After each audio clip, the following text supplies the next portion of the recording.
오늘도 귀한 주일 만나서 너무나 반갑고 감사합니다. 우리 한번 믿음으로 선포하겠습니다. 잘 되고 있습니다. 기도하면 됩니다. 네, 감사하고 축복합니다. 오늘은 영적 대청소의 날이라고 하는 제목으로 함께 은혜를 받겠습니다. 여러분, 이제 우리가 단세를 하고 있는데 단세의 주제가 거룩입니다. 이 거룩의 개념에 대하여 우리가 좀 생각을 해보아도 사실 우리 마음에 크게 와닿지 않을 수 있습니다.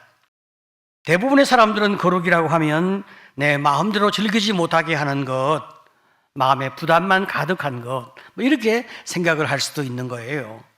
예를 들면 영화 보고 여행 다니고 분위기 있는 카페에서 맛있는 커피를 마시면서 웃고 떠들고 즐기는 것은 거룩하지 않은 것이다. 매사에 경거망동하지 아니하면서 나의 죄를 늘 묵상하고 무거운 마음으로 사는 것이 거룩이 아닐까, 이렇게 생각을 할 수가 있는 거예요. 하지만 이런 것은 다 거룩에 대하여 왜곡된 생각이고 잘못된 생각을 가지고 있다, 그렇게 말씀할 수 있습니다. 사실 이것은 사탄이 심어준 매우 부정적인 생각들입니다. 거룩은 죄로 더럽혀서 불안과 우울과 염려로 사는 그런 답답한 인생에서 벗어나서 고귀한 하나님의 자녀로 왕자와 공주로 품격이 있고 능력이 있고 행복하고 아름다운 삶을 살도록 만들어주는 그 축복이 바로 거룩이다, 그렇게 말씀드릴 수 있습니다. 여러분, 왕자와 공주가 자유가 많을까요? 평민과 노예가 자유가 많을까요? 우리는 영화나 드라마를 보면서 착각을 할 때가 종종 있습니다. 궁궐에 사는 왕자와 공주는 답답하게 살고 시장 바닥을 누비며 마음대로 사는 평민과 노예는 참으로 자유로운 인생처럼 그렇게 보여질 때가 있습니다. 하지만 실제로 왕자와 공주가 평민과 노예보다 더 행복하고 더 재미있고 더 고귀하고 더 값비싼 많은 좋은 것들을 누리며 살아가는 그런 삶의 권리와 자유와 능력과 힘이 있는 것은 너무나 당연한 일이 아니겠습니까? 그래도 우리 마음 가운데 하나님 나라의 왕자와 공주보다 세상살이에 지던 그 죄의 노예가 더 편안해 보이는 마음이 있다고 하면 사실 그것은 사탄에게 아직도 우리가 섞고 있음을 기억해야 합니다. 하나님이 거룩하니 너희도 거룩하라, 그렇게 말씀하고 계신 것은 우리가 하나님을 닮은 하나님의 자녀로서 온전한 인격과 품격과 능력을 갖고 살기를 원하시는 주님의 축복입니다. 그런데 인간이 말이죠, 사탄의 유혹에 넘어가서 실패했기 때문에 죄가 들어오고 우리의 삶의 거룩이 깨어지게 되었습니다. 그래서 하나님께서 죄를 씻고 다시 거룩을 회복할 수 있는 방법으로 레위기를 우리에게 가르쳐주고 계신 겁니다. 이 레위기는 우리의 능력으로 우리에게 스스로 거룩해져라, 그렇게 말씀하고 계시지 않습니다. 우리의 죄를 온전히 씻어주시고 다시 거룩의 삶을 살 수 있도록 능력을 주기 위해서 예수님이 너희를 위한 영원한 제물이 되어 주었다, 이렇게 말씀하시니까 얼마나 참 우리 마음 가운데 기쁨이 있고 감사가 있는지요. 짐승의 제사는 일회적이지만 예수님의 제사는 영원한 효력을 지니고 있단 말입니다. 히브리서 10장 11절 12절 말씀, 제가 참 좋아하는 말씀인데 우리 같이 한번 읽어보겠습니다. 자, 시작. 제사장마다 매일 서서 섬기며 자주 같은 제사를 드리되 이 제사는 언제나 죄를 없게 하지 못하거니와 오직 그리스도는 죄를 위하여 한 영원한 제사를 드리시고 하나님 우편에 앉으사. 자, 보십시오. 구약의 제사는 말입니다, 매일매일 제사를 드리지만 우리의 죄를 다 온전히 없게 하시는 못하는 거예요. 그러나 예수님께서 십자가에서 한 번 죽으심으로 영원한 제사를 올리셔서 우리 인생의 과거와 현재와 미래의 모든 죄를 다 해결하시고 영원히 자유케 하셨으니까 이게 얼마나 놀라운 축복입니까? 믿으시기를 축복합니다. 그런데 말이죠, 죄를 씻음받는 것이 우리의 최종 목적이 아닙니다. 그것은 축복의 시작에 불과한 것입니다. 죄 씻음받은 우리는 이제 하나님 나라의 왕자와 공주로서 품격이 있는, 능력이 있는, 이 거룩이 있는 삶을 우리가 살아가는 이 은혜가 이제 우리 삶의 축복이 되어지거든요. 우리가 이렇게 멋진 삶을 살아갈 때 세상이 우리를 보고 충격을 받는 거예요. 그러니까 우리에게 이런 은혜와 능력을 주신 하나님을 바라볼 수 있도록 우리 주님은 우리의 삶을 이끌어 가시는 겁니다. 이 너무나 크신 은혜와 사랑에 우리가 감사하지 아니할 수 없습니다. 여러분, 거룩은 말이죠, 세 측면이 있다 말씀을 드렸습니다. 하나님에 대한 거룩, 자신에 대한 거룩, 이웃에 대한 거룩, 이 세 측면이 있단 말이죠. 지나간 한 주 동안 우리는 하나님에 대한 거룩의 방법으로 말씀을 묵상하고 생각해 보았습니다. 하나님에 대한 거룩의 회복의 방법은 예배를 통하여 우리가 주님 앞에 나가 우리의 죄를 계속 씻음받는 그런 은혜를 입게 되어진 것입니다. 자, 여기에 번제와 소제와 화목제와 속죄제와 속건제가 있었습니다. 죄를 씻는 그 핵심은 피에 있었습니다. 피는 죄를 속하기 때문이죠. 그런데 말이죠, 죄를 깨끗이 씻는다는 의미로 피를 뿌리기 위해서는 죄로 인하여 더러워진 그 백성에게 피를 뿌려야 된다는 생각이 있는데, 하나님이 속죄하시는 방법을 보게 되었으면 사람에게 피를 뿌리지 아니하고 제단에 피를 뿌리는 거예요. 레위기 1장 5절을 보게 되었으면 그는 여호와 앞에서 그 수송아지를 잡을 것이요, 아론의 자손 제사장들은 그 피를 가져다가 회막문 앞 제단 사방에 뿌릴 것이며, 제물의 피를 제단에 뿌리는 이유는 백성의 죄로 말미암아 제단이 더러워졌기 때문에 하나님께서 제단에 피를 뿌리라, 그렇게 말씀을 하셨단 말이죠. 자, 민수기 19장 20절을 보면 사람이 부정하고도 자신을 정결하게 하지 아니하면 여호와의 성소를 더럽힘이니, 사람이 죄를 지었으면 자기가 죄를 지은 것인데 사람이 죄를 지은 것 때문에 여호와의 성소가 더럽혀졌다, 이렇게 말씀하고 계세요. 그러니까 여기에서 우리는 이제 사람의 죄와 여호와의 성소의 연결고리를 잘 이해할 필요가 있습니다. 자, 이것은 말이죠, 하나님과 이스라엘 백성과의 관계를 보여주는 매우 중요한 의미가 그 속에 담겨 있는 거예요. 우리가 출애굽기를 보게 되었으면 하나님의 시내산에서 이스라엘 백성과 언약을 맺는 장면이 소개되어지고 있습니다. 출애굽기 24장 6절 이하를 보면 모세가 피를 가지고 반은 여러 양푼에 담고 반은 제단에 뿌리고, 자, 보세요. 피를 가지고 반은 제단에 뿌리고 반은 양푼에 담고 있어요. 자, 7절에 언약서를 가져다가 백성에게 낭독하여 듣게 하니 그들이 이르되 여호와의 모든 말씀을 우리가 준행하리이다. 8절에 모세가 그 피를 가지고 백성에게 뿌리며 이르되 이는 여호와께서 이 모든 말씀에 대하여 너희와 세우신 언약의 피니라, 이렇게 말씀하고 계시거든요. 하나님이 이 백성과 언약을 맺는데 모세의 피를 가지고 절반은 제단에 뿌리고 절반은 백성에 뿌려서 하나가 되게 하시고 하나님과 언약이 체결되었다, 그렇게 말씀을 하신단 말이죠. 자, 여기 우리가 중요하게 생각을 좀 해야 됩니다. 언약서를 백성에게 들려주니까 백성이 그 언약서를 듣고 아멘, 우리가 잘 지키겠습니다, 그렇게 말하니까 반을 붓고 또 반은 성소에 부었어요. 그런 다음에 하나님이 그들과 언약을 체결하셨습니다. 자, 여러분, 하나님이 백성을 사랑하고 축복하는 언약을 체결하는데 우리 하나님이 언약의 당사자예요. 그리고 이제 하나님의 백성이 언약의 당사자인데 백성은 죄를 지으니까 죄를 지은 그 백성은 언약의 당사자의 자격이 없잖아요. 그러니까 백성이 죄를 지으면 그 죄를 속해주는 성소를 동반하는 거예요.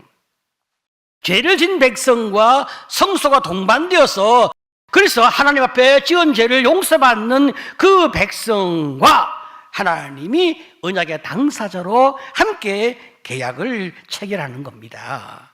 자, 이 체결이 참 놀라운 하나님의 계약 방식이었습니다.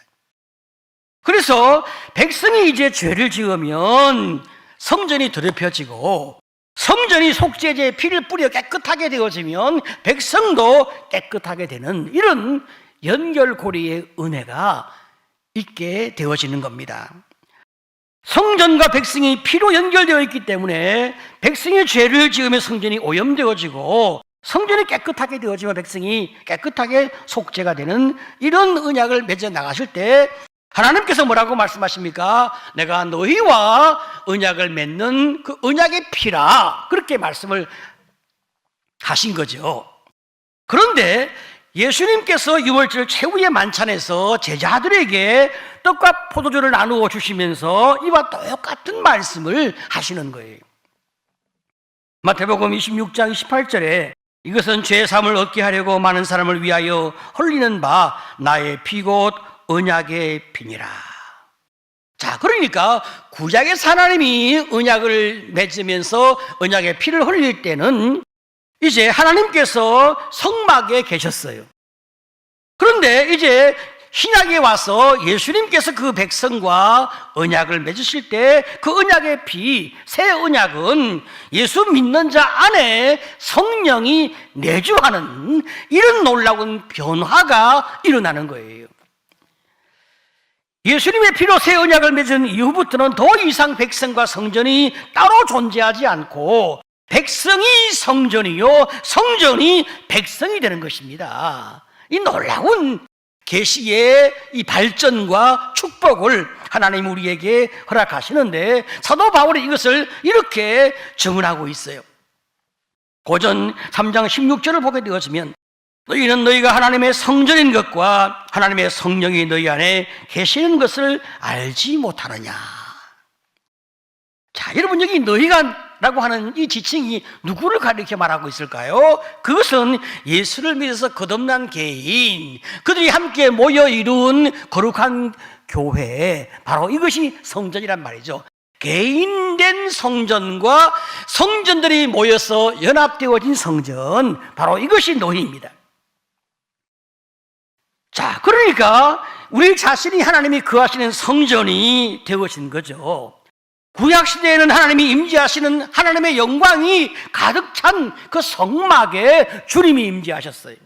자, 그런데 이제는 우리 신약시대, 교회시대는 하나님의 거룩하신 성령께서 이제 성도의 마음 가운데 내주하셔서 바로 하나님의 거룩한 성전이 되고 그 거룩한 성전의 모임인 교회 공동체로 말미암아 또 우리가 거룩을 같이 만들어 간단 말이죠. 자, 이런 놀라운 은혜가 우리에게 임하여 주님께서는 우리 교회를 가리켜 또 무엇이라 다른 말로 말을 하냐면 그리스도의 몸이라 또 그렇게 이야기하신 거예요. 몸을 이루기 위해서는 모든 지체가 다 자기 역할을 잘 감당해야 주님의 몸이 이루어지지 않습니까? 각 개개인의 성전들이 함께 모여서 하나의 하나님의 성전을 이루어가는 그 최선의 그 모임 가운데서 하나님의 거룩이 또 우리 안에 충만해진단 말이죠. 그래서 우리는 우리 자신의 죄를 회개할 뿐 아니라 다른 사람의 죄에 대하여도 공동의 책임의식을 가지고 함께 회개하고 함께 거룩해지도록 주님의 은혜를 구해야 하는 것입니다. 더 나아가서 이 땅의 모든 믿는 자가 예수 그리스도의 피로 연결되어진 그리스도의 몸이며 하나님의 가족이기 때문에 우리는 그들을 위하여 기도하지 아니할 수 없어서 우리의 기도가 점점점 확장되게 되는 것입니다. 우리는 우리 교회뿐 아니라 이 땅의 모든 믿는 자들과 개척교회와 선교사님들과 그리고 땅끝까지 복음 전파를 위해서 우리는 기도하고 후원하고 돕는 일을 멈출 수가 없는 것입니다. 죄는 개인의 문제로 끝나지 아니하고 거룩한 공동체를 더럽히는 결과를 만들기 때문에 우리의 거룩이 그들의 거룩이며 그들의 죄가 우리의 죄가 되어지는 것입니다. 그래서 우리는 더욱더 하나님 앞에 은혜를 구하며 나가지 아니할 수 없습니다. 성도 여러분, 우리가 죄를 지으면 세상이 하나님을 욕하지 않겠습니까? 하나님의 거룩한 백성이 죄를 지으면 하나님의 이름이 더럽혀짐을 받게 되어집니다. 어떤 교회에 확진자가 생기면 세상은 무엇이라 말합니까? 또 교회가 확진자를 만들어내었다. 그 말은 매우 잘못된 말이고 잘못된 표현이긴 하지만 그러나 세상은 그렇게 하고 있는 거예요. 그렇기 때문에 우리가 더욱 조심하지 아니할 수 없습니다. 거룩하신 하나님은 끊임없이 우리에게 당신의 속죄의 피를 뿌려주셔서 우리가 그 하나님의 은혜로 말미암아 거룩하고 또 거룩해져서 주님의 축복이 우리 마음과 우리 삶을 통하여 이 땅의 모든 믿는 자의 삶 속에 더 많이 확장될 수 있도록 우리는 더욱 거룩해지는 아름다운 성도의 길을 걷는 성도가 되시기를 축복합니다. 오늘은 말이죠, 우리가 죄를 속하는 제사 가운데서 가장 큰 제사 1년에 한 번 드리는 대속제일에 대하여 생각을 좀 해보려고 합니다. 이스라엘 백성들은 죄를 지을 때마다 그 죄에 대한 속죄 제사를 드렸습니다. 그런데 미처 깨닫지 못한 죄가 또 있지 않겠습니까? 그런 죄가 계속 쌓이게 되어지면 1년에 한 번 7월 10일 날 영적 대청소의 개념으로 대속제일이 준비되어 있었습니다. 이때 제사 방법은 일반적인 속죄 제사와는 두 가지 면에서 달랐습니다. 첫 번째는 이날은 말이죠, 대제사장이 성막의 가장 깊은 곳인 지성소까지 들어가서 속죄 제사를 올렸습니다. 우리 함께 그림을 보게 되어지면 이제 성막의 출입구부터 시작해서 지성소까지 대제사장이 쭉 들어가는 거예요. 들어가서 참으로 백성 전체를 위하여 속죄 제물을 올리는 거죠. 이 지성소에는 하나님이 주신 십계명이 들어있는 법궤가 있습니다. 여기는 하나님이 직접적으로 임재하는 장소였기 때문에 죄인이 들어가면 그 자리에서 즉사했어요. 그런데 히브리서에는 말이죠, 예수님의 죽으심으로 말미암아 이제는 누구나 휘장 안으로 담대히 들어갈 수 있다, 또 이렇게 말씀하셨거든요. 히브리서 10장 19절 20절을 보게 되어지면, 자, 우리 같이 한번 읽어보겠습니다. 자, 시작. 그러므로 형제들아, 우리가 예수의 피를 힘입어 성소에 들어갈 담력을 얻었나니 그 길은 우리를 위하여 휘장 가운데로 열어놓으신 새로운 살 길이요 휘장은 곧 그의 육체니라. 네, 성소와 지성소 사이를 가로막고 있는 그 두터운 휘장, 그 휘장은 바로 예수님의 육체를 가리킨다, 그렇게 말씀하셨습니다. 예수님께서 십자가에서 자신의 육체를 찢으실 때에 바로 성소 휘장이 위에서부터 아래로 찢어지면서 놀라운 그런 은혜가 우리에게 임하게 되어진 거죠. 자, 마가복음 15장 이하를 보게 되어지면 예수께서 큰 소리를 지르시고 숨지시니라. 이에 성소 휘장이 위로부터 아래까지 찢어져 둘이 되니라. 예수님 십자가에서 우리를 위하여 죽으실 때 예수님이 자기 육체를 찢어주신 그 축복으로 말미암아 죄인된 우리가 예수의 피 공로로 담대히 하나님의 보좌 앞 그 지성소에 나아갈 수 있는 그 구원의 길이 열리게 되었단 말이죠. 이제는 누구나 자유롭게 기도하고 누구나 자유롭게 말씀 앞에 나가고 하나님 보좌 앞에 은혜를 구하며 주님과 교통할 수 있는 축복의 길이 열렸단 말이죠. 이것을 예표하는 것이 바로 대속제일의 대제사장이 휘장을 열고 지성소에 들어가는 것입니다. 이렇게 복음은 구약과 신약이 연결되어서 우리에게 점점 더 복음의 깊은 진수를 열어주는 축복을 계속 주님이 우리에게 말씀하고 있으니 성경을 묵상하면 묵상할수록 우리는 더 깊은 하나님의 은혜에 대하여 감동과 감격을 아니할 수 없습니다. 성도 여러분, 성령 충만하시기를 축복합니다. 자, 그러면 대속제일의 두 번째 다른 점은 아사셀 염소인데요, 대속제일에는 이제 번제단에 바치는 소 외에 숫염소 2마리를 준비한 거예요. 그 중에 제비를 뽑아서 한 염소는 속죄제로 드리고 나머지 한 염소는 제사 후에 광야로 내보내는데 바로 이 염소가 아사셀 염소라고 그렇게 부르게 되어집니다. 레위기 16장 10절을 보게 되어지면 아사셀을 위하여 제비 뽑은 염소는 산채로 여호와 앞에 두었다가 그것으로 속죄하고 아사셀을 위하여 광야로 보낼지니라.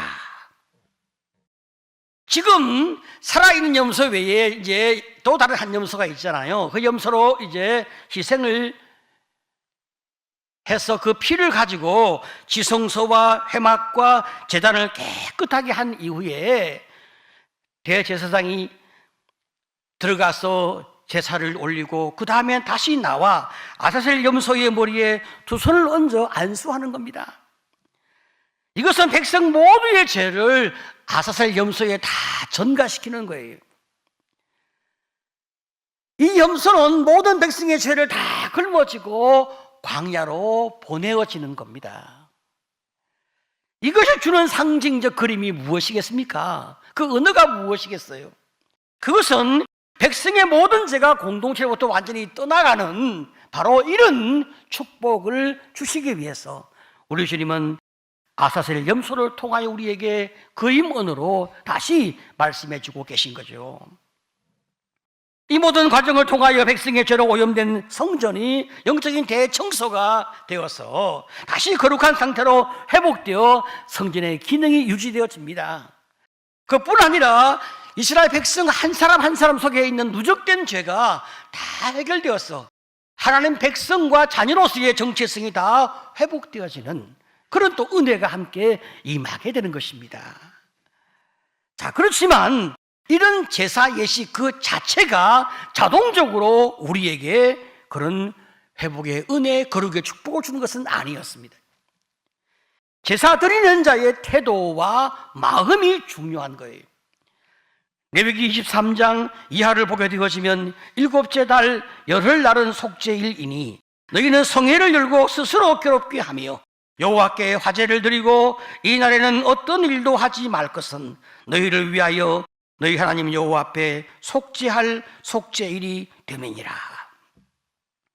우리가 스스로 우리를 괴롭게 하면서 참 모든 노동을 중단하고 종일토록 자기의 죄를 자복하면서 하나님의 은혜를 구하는 이런 낮아짐과 겸손과 엎드려 회개하는 이런 마음의 시간이 중요한 거죠.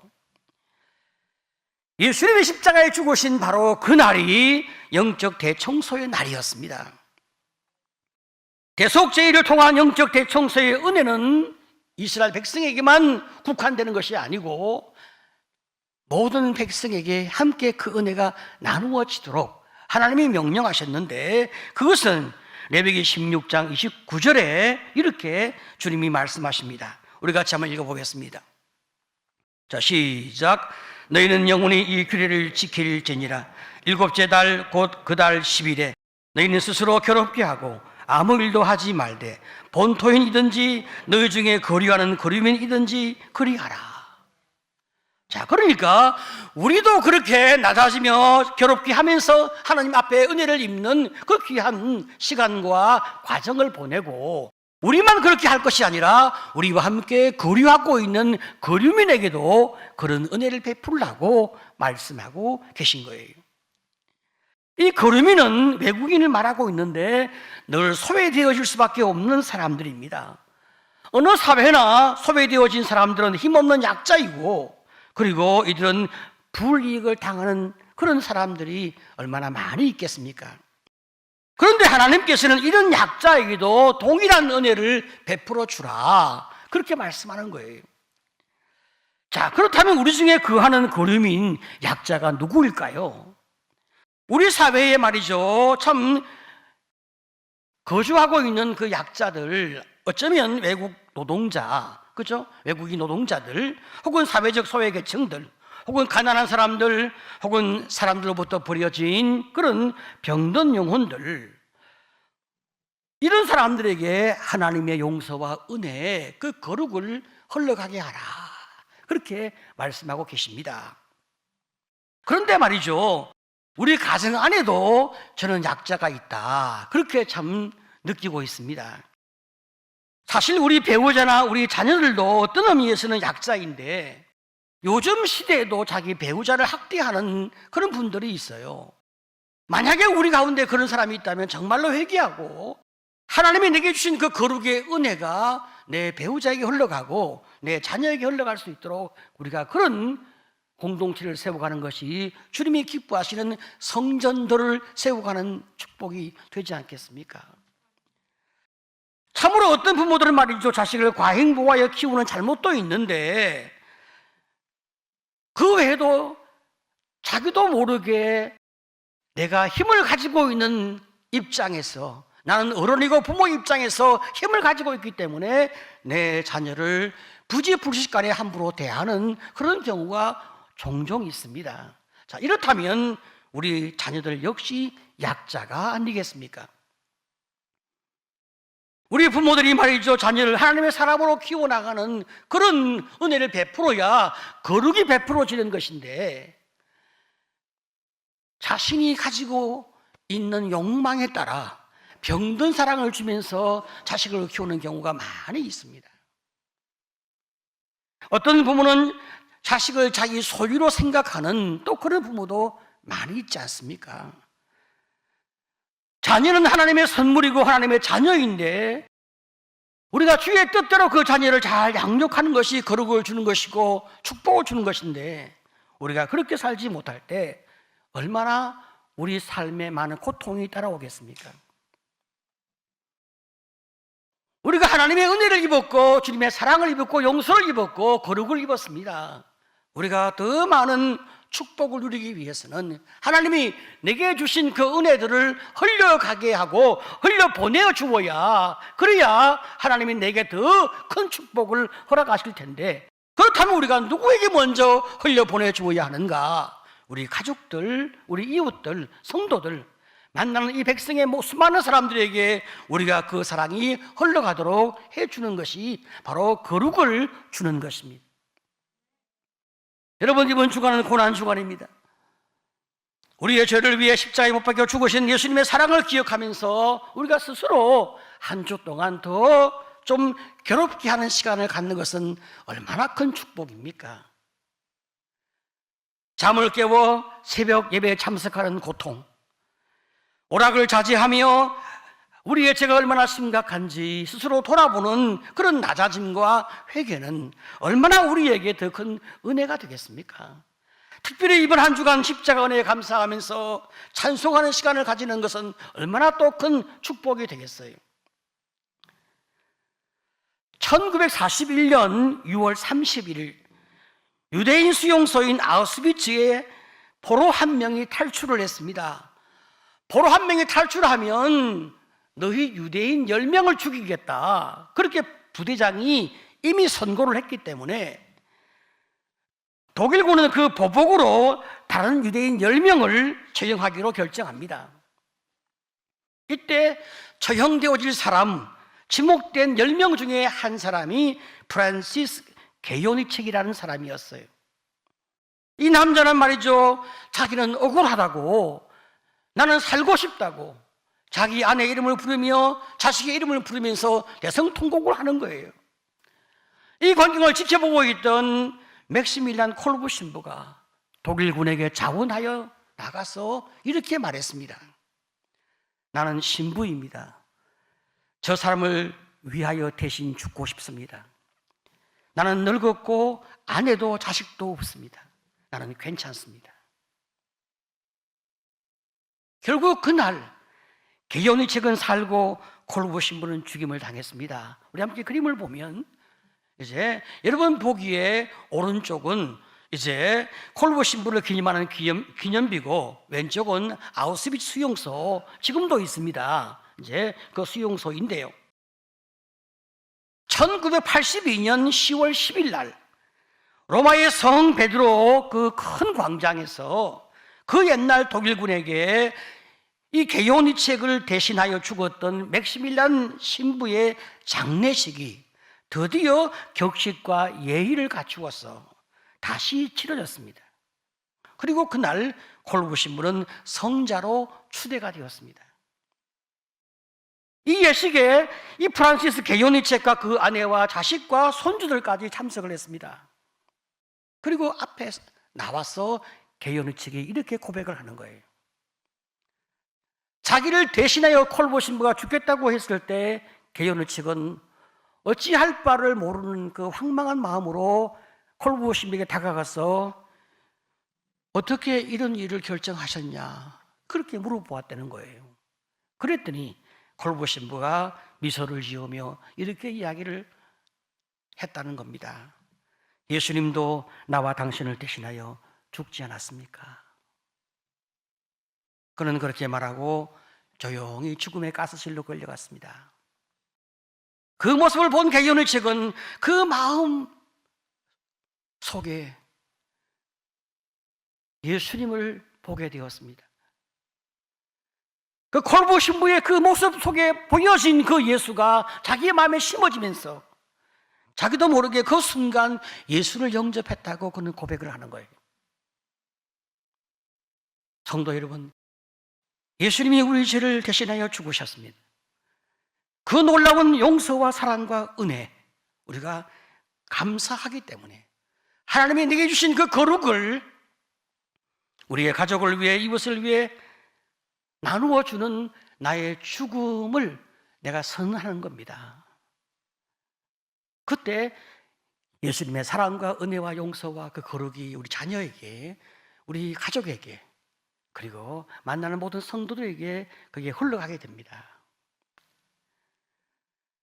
사랑하는 성도 여러분, 우리가 이런 사랑의 삶을 연습하는 것이 행복이고 거룩인데요.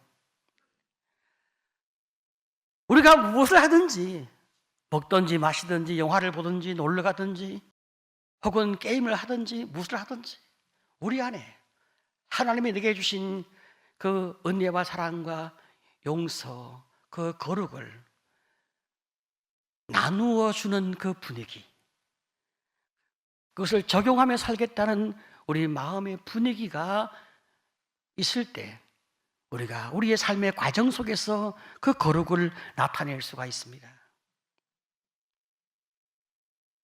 하나님의 은혜 가운데 우리가 참으로 영적으로 대청소가 되어서 우리가 더 거룩해지고 우리가 또 주님의 말씀 가운데 순종하며 살아가면서 우리가 또 좀 더 거룩해지고 우리 안에 충만하게 받아서 내 주변의 사람에게 거룩을 나누어 주려고 애쓰는 과정 속에 우리는 주님으로부터 더 거룩한 은혜의 축복을 입게 되어지는 거죠. 어찌 우리 하나님이 우리를 더 많이 기뻐하지 아니하시고 더 많이 축복하지 아니할 수 있겠습니까? 오늘 더 이상 우리가 우리의 생각과 우리의 고집과 우리의 이기심으로 살아야 할 이유가 무엇이 있을까? 전능하신 하나님, 모든 것을 다 주려고 준비하신 그 하나님 앞에 우리가 순종하며 거룩하게 살려고 애쓰면 애쓸수록 더 많이 채워주시는 그분이 계신데 우리가 더 이상 무엇 때문에 그렇게 이기적인 고집을 하며 살아갈 필요가 있을까? 오늘 여러분 주님을 바라보고 그 은혜 가운데서 거룩을 나누어 주기로 결심하는 성도가 되시기를 축복합니다.